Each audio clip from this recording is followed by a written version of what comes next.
recréer sa plante préférée.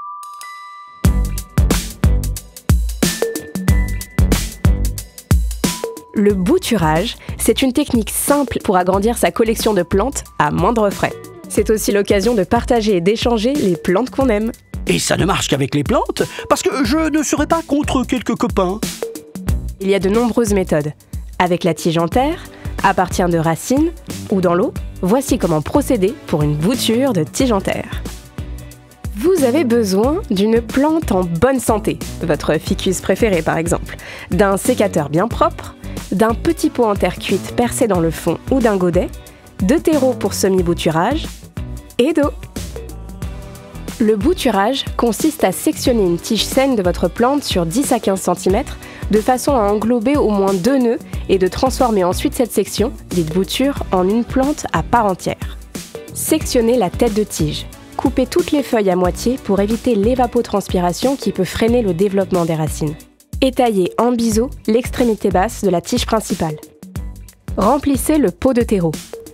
Ôtez ensuite les feuilles de la partie inférieure de la tige et plantez-la jusqu'à avoir 2 nœuds en terre.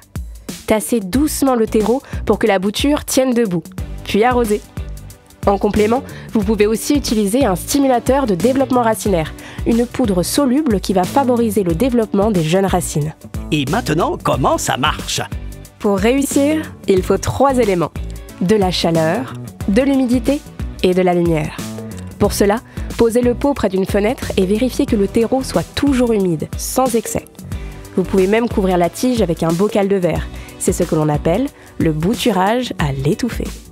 Le moment de vérité approche.